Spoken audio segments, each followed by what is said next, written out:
Hi guys. So today we were talking to my friend Ace, and he had brought up a term,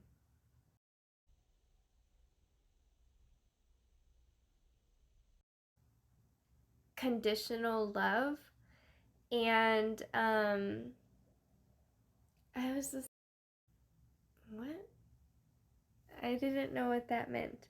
I had to look up what that was, and it really put us all in a spin. We're like, whoa, conditional versus unconditional love, and it made us question, like, what is actually love, because how can, I don't know, this is, I was like, well, isn't all relationships based on conditions? And it made us all question, like, okay, so we were literally in the middle of trying to figure out how to explain and differentiate between conditional and unconditional loves, and we noticed that a lot of our left-brained people will say, even I will say, conditional love. I don't know. I guess maybe I don't understand, because I just, my first thought was to, like, when you love someone, you had standards to begin with, and that's what throws me off. Is does having standards in order to love someone first and initially mean that that's a condition?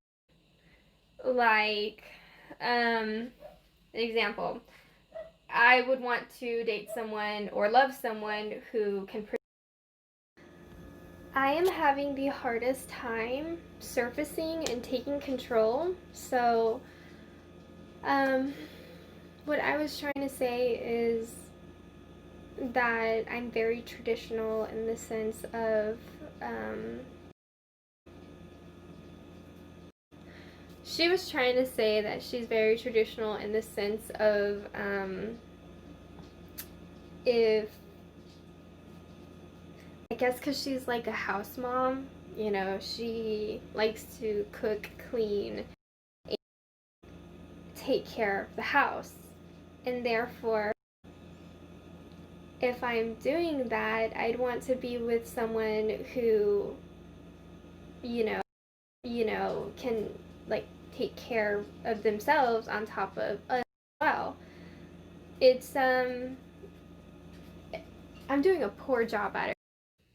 So the reason why it came off as really strange for me, be upset about conditional love, and to me, I just thought, really, relationships are based on conditions, aren't they? If you um got together because of a physical attraction, and one of them just purposely lets themselves go, and your partner is vocal about it and just says, babe, you're like getting a little plump there or whatever. I know that's a vain. So we have to ask ourselves, what makes standards? We've concluded that standards are created through trial and error. When you first are with someone, you don't notice these things, these flaws that are had until, well, at least until I pop out. By the time that I come out, I've got a whole laundry list of things that are annoying, or, like, didn't meet up to standards to my other splits. For instance, like, I one time, like, we were dating someone who, and we were completely paying rent. He was living with us. That was an issue of mine. I was like, okay, because he didn't have a job. He was using my laptop.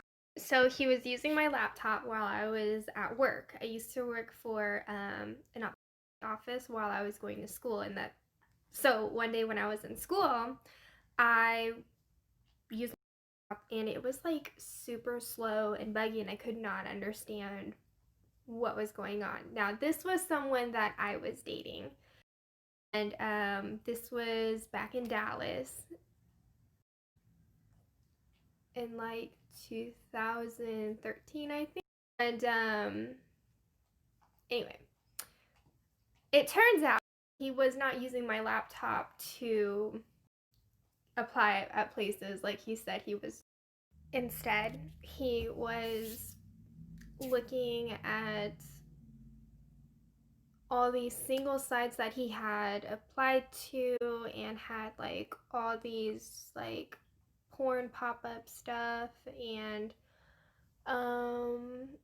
he left his Facebook open and he was telling all these girls like, I have a high libido, here's my address, stuff like that.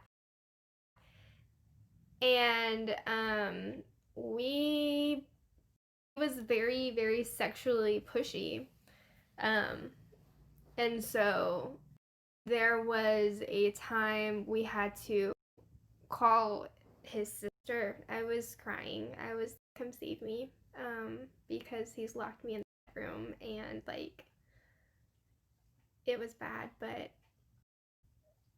she and her, we're gonna try to remember what happened. So I remember her fiance had come and picked me up and carried me to the car, and we were in like lingerie. It was really weird. I don't remember being forced into it, but I think one of the others down here was. And then I went ahead and I filed for a restraining order. I made a mistake. Apparently, I was under the impression that he was living in our apartment. The thing is that we were completely. So to me, I couldn't understand why. Why they would even be dating someone like this. Apparently, he's fucking nasty and has a sex addict and porn issue problem. But he didn't. He was so broke that when he did get a car, it immediately got repossessed. And so I want to say he was a not great relationship choice. And now that I'm thinking, oh my god, we're thinking about so many other relationships that basically failed the same in different ways. So like I have one, and this was in Oklahoma, and another person who we lived together with, it didn't work out for like, it didn't work out because, oh my gosh, there's so many reasons. Okay, first off, he met her at her work, and her being a dancer, you know, that's where they met at the strip club. But Monday through Friday, like, because we lived in two apartments. One of them was in Tahlequah, which is where I was going to my optometry school, in Tulsa, which is where I worked. And so it worked out fine because he worked in Tulsa, and so in the mornings he would leave and drive the hour and a half to get to work if he wanted to stay with us location. I didn't like him staying with me in Tahlequah location because he was so needy of my attention all the time, when he would get off. This entire time, we thought that the reason why it didn't work out was because Meridia was dating a guy who was super jealous and had her cut off all communications with her regulars.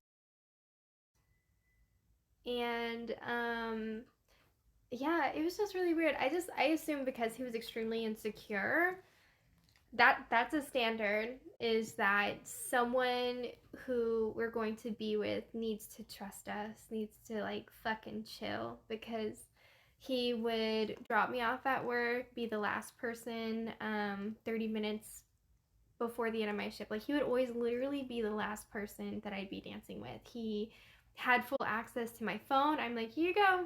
Here are the conversations that I'm having. Like, he would literally be there as I'm opening messages.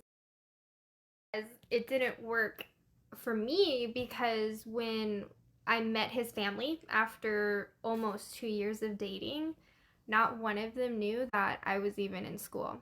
And I looked at him and I was just like, really? They know me as the stripper girlfriend. I went off on him. I was just like, I work for 6 hours a week. That's 2 days for 3 hours, Friday, Saturday nights. I said, and that's all they know about me. They just now called me an educated stripper. Fuck you. You know, like, I speak several languages, and what I speak, I know American Sign Language and I speak Spanish. I can get by with Spanish, but I want to learn Japanese. So, back with the conditional versus unconditional topic. River believes that most relationships, especially romantic ones, like true, honest ones, start off with conditions, which we know as standards. And we've concluded that these standards are created with flaws, you know, from learning. My standard, I want a guy who's able to take out the trash, do the grilling stuff, help around the house with like fixing things, I guess. And wow, it must be like my turn to like clean and surface. I'm finally starting to get back in control. But yeah, that's about it. So then let's try to think of examples of unconditional love, since apparently we're debunking relationships, at least, as conditional in the beginning. Because if you, like I had typed earlier, if you truly were, let's say, high school sweethearts, I love you unconditionally. If you say I love you to someone and it's unconditionally, then no matter what they do, all the mistakes they make, you will still be with them through thick and thin. I think that maybe our concept of love and showing love is very warped because of unconditional love would be like what a mother would have to their child, but there's also postpartum, which is when like the mother gives birth and just doesn't already like instinctively have that maternal instinct to want to love. It's like jealous of the baby's attention or doesn't want to be a part of life. And you know, this is a lot of trauma for mothers, you know, in like, I should love this thing and I don't. Some drama going.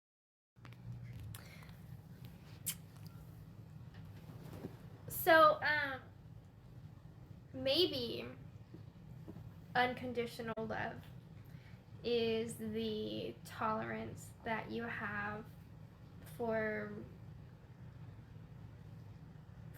anything, people in your lives, your pets.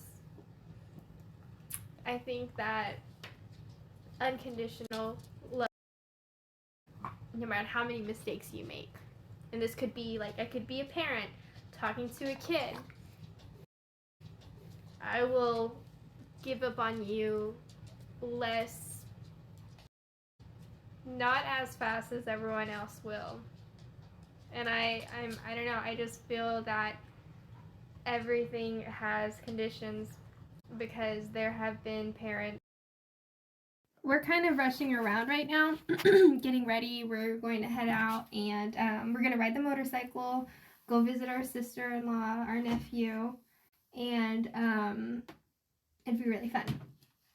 But we'll leave you with this. If If you unconditionally love that person, your partner, who wanted to incorporate someone else and it went against your morals,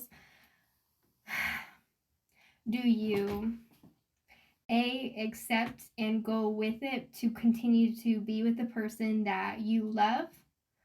Or B, you put yourself first, and if it goes really against what your own morals are and everything, does that mean that you didn't unconditionally love them, or that you loved yourself more? So unconditional love is the ability to love someone as much as yourself.